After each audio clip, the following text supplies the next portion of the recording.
चलिए खबरों की ओर आगे बढ़ते हैं, जहां पश्चिम बंगाल के मतदाताओं को पीएम मोदी की चिट्ठी में बार बीजेपी सरकार का नारा दिया गया है। सुनार बंगाल का सपना देखने वाला हर व्यक्ति दुखी, विकसित और समृद्ध पश्चिम बंगाल का संकल्प। पीएम मोदी ने कहा कि बंगाली में वो देखिए लिखते नजर आए, बंगाली और हिंदी दोनों में उन्होंने चिट्ठी लिखी है।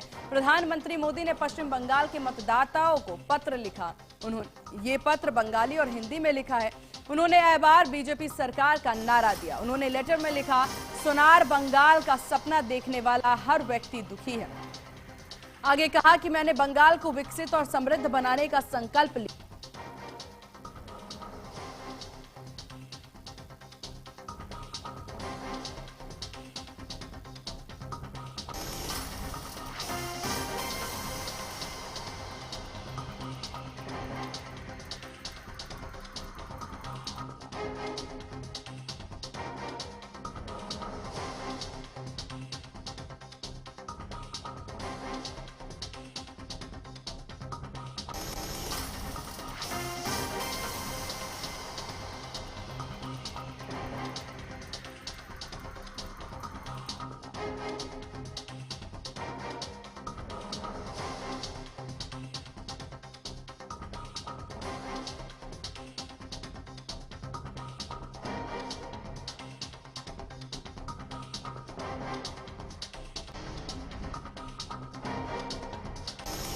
और इस विषय पर ज्यादा जानकारी के साथ संवाददाता कंचन अरोड़ा हमारे साथ बनी हुई हैं।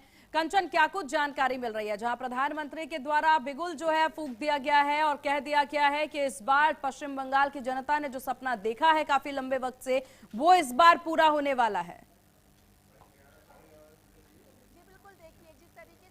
बंगाल में विधानसभा चुनाव बेहद ही करीब आ रहे हैं और यही वजह रहती है, कभी दौरा, कभी शिलान्यास तो कभी उद्घाटन किया जा रहा है। लेकिन प्रधानमंत्री के द्वारा पश्चिम बंगाल की खास तौर पर महिलाओं को जो पत्र लिखा गया है, तो एक अलग ही तरीके से अब पश्चिम बंगाल का विधानसभा चुनाव का चुनावी रुख बदलता हुआ दिखाई दे रहा है, क्योंकि प्रधानमंत्री नरेंद्र मोदी ने यह पत्र बंगाली और हिंदी दोनों ही भाषाओं में लिखा है। और सबसे बड़ी बात कि इन्होंने एक बार बंगाल का जिक्र किया, यानी बीजेपी के द्वारा पश्चिम बंगाल में जो नारा है, जो स्लोगन है, वो अब दिया जा चुका है। एक बार बंगाल के नाम से इसको दिया जा चुका है। और जो बात घुसपैठियों को लेकर लगातार कही जा रही थी, उन घुसपैठियों और हिंसा पर भी चिंता जो है वो प्रधानमंत्री नरेंद्र मोदी ने अपने पत्र में जाहिर की है। इसी के साथ बंगाल के विकास और बंगाल के विकसित होने का भी जिक्र किया गया है, उसको समृद्ध बनाने की बातें कही गई है।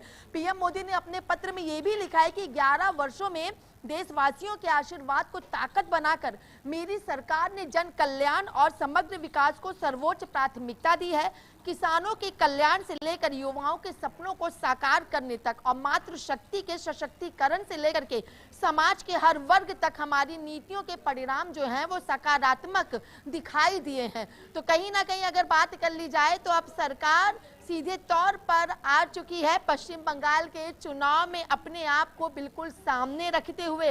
और यही वजह है कि मोदी जी के इस पत्र से पश्चिम बंगाल की जनता पर तो असर जरूर पड़ेगा, लेकिन खास तौर पर किसान, युवा, महिलाएं और जो 4 बातें लेके बीजेपी अपनी किसी भी चुनाव में उतरती है, उन चारों का जिक्र मोदी जी ने जब कर ही दिया है, तो अब देखना यह भी है कि अकेला चलो की राजनीति के तहत जो बात ममता बनर्जी करती हैं, अब एक बार बंगाल के तहत भारतीय जनता पार्टी का क्या कुछ वर्चस्व विधानसभा चुनाव में देखने को मिलता है। बिल्कुल कंचन, और देखिए भाजपा ने जिस प्रकार से अपने आप को ग्राउंड जीरो पर उतारा है, हमने देखा कि शुरू से ही अमित शाह हो या फिर प्रधानमंत्री नरेंद्र मोदी हो, पश्चिम बंगाल पहुंच रहे हैं, वहां जाके नारा देते नजर आ रहे हैं और ग्राउंड जीरो पर अब एक अलग रणनीति के साथ काम कर रहे हैं। क्योंकि इससे पहले के चुनावों में हमने देखा बीजेपी की लहर में यहां पर टीएमसी के द्वारा बीजेपी को हरा दिया गया था, और अब वो चीजें ना हो, ये इतना चुनौतीपूर्ण ना हो, इसके लिए भाजपा क्या अलग रणनीति अपनाती है, ये एक बड़ा सवाल बना हुआ है कंचन।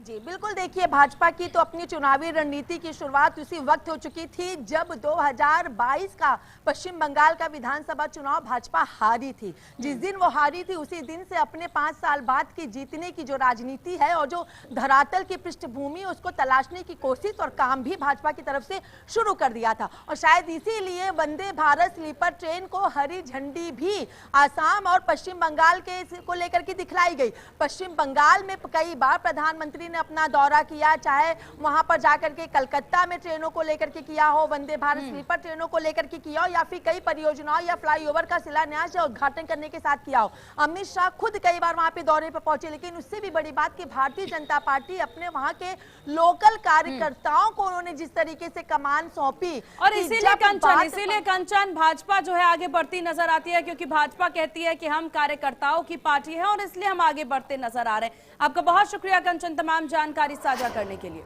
चलिए यहां रुकते हैं एक बहुत छोटे से ब्रेक के लिए। ब्रेक के बाद जल्द हाजिर होंगे। देखते रहिए आप HNN न्यूज़, जुनून सच दिखाने का।